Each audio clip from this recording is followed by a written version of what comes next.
Hey Path fam, Coach Luke here with backyard training number 4.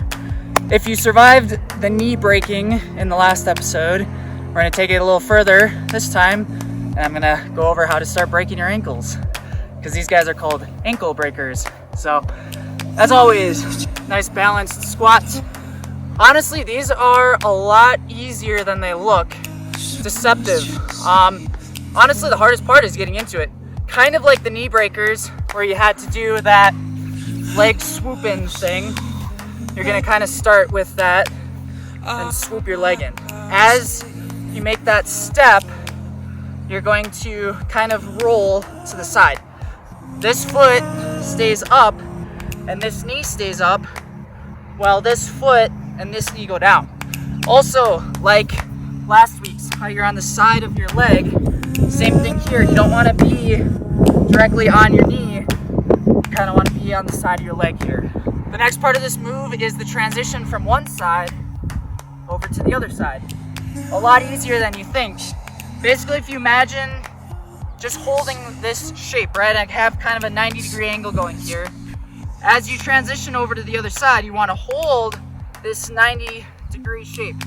And just like before, how this leg and foot are upright and this one is down, this one in the front now is the one that goes down, and the back leg is the one that stays up. On one side, your foot is in front and the leg is in the back. However, on the other side, you're basically going to be having your ankle rest on your back foot, okay? So that's where the impression of breaking your ankles comes in. The hop comes from pushing on the front leg. You're gonna push and roll over, and your back leg takes up the slack and compresses so that you're not just like hitting. And now all your weight and all the pressure is in the back leg. My front leg is not doing anything. I'm basically doing a one-legged squat on my back leg. So now it is the back leg that pushes and you roll and your front leg compresses in. And it's just switching back and forth between push, land, land. While you're pushing, your arm is also lifting.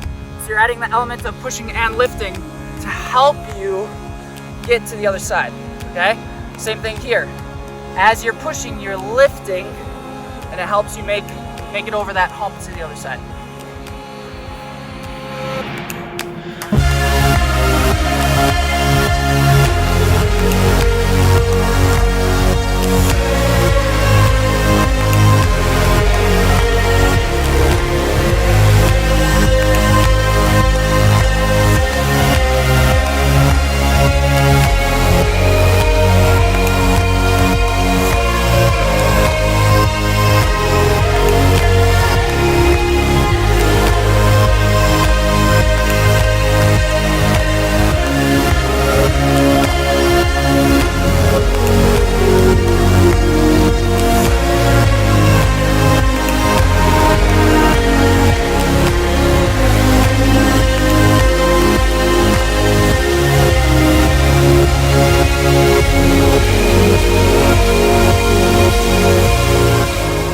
Today's parkour move is a flow move that I call a Reverse Helicoptero. It honestly doesn't really have a name, but it just makes sense to call it that. When you do a Helicoptero, you're basically doing a B kick and your leg swings in and hips up. The reason this is called a Reverse Helicoptero is because you do the opposite. You start with your leg in and you swing and kick it up and out. Step number 1 for the Reverse Helicoptero is the leg swing and kick, okay? Facing forward on a bench such as this, a ledge, a rail, even a vertical wall you could try and do this on. You are going to start facing forward. Your leg comes up to the side while facing forward still. You don't want to turn with it, okay? Keep yourself forward, bring this leg up to the side. The higher you lift and load the leg swing, the better you're going to be able to kick, and the higher, the more impressive. From this position, you're going to swing it down and kick it up on the other side, okay? Now, with this kick, you don't want to throw your leg behind you. You actually want, when it kicks up, to almost turn your body to face it, okay? I can see it with my eyes, and my chest turns to face it. So it's almost like a pike position here. Okay. Number 2 is the push part of the reverse helicoptero. Once you've loaded, once you've swung, your chest is going to turn up and out to face the sky, mirroring your leg, okay? But this arm needs to do something too. You want to push down through your shoulder and out of your hand. The trick here though is you don't want to push away from the bench. If you push away from the bench, you're going to be way out here. You can't continue your flow line, okay? You have to be able to do this push while shifting your weight over your hand so that you stay in place.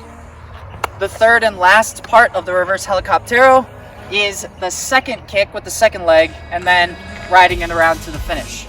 With our first kick, we have the luxury of swinging into it, so it gives us a lot of power, a nice kick, okay? We don't have that luxury with the second leg because our weight is down in our second leg. We don't get to swing it. What happens here instead is a push and then a lift. You have to push off your second leg, but then also lift it up. The very last part is the landing. If you hold your chest up and kept your weight over your hand, really it's just a matter of riding it around. It will come around, and you should land in place. First leg kicks over, steps down, second leg comes over, steps down. It's very much like the end of a cartwheel. Like so.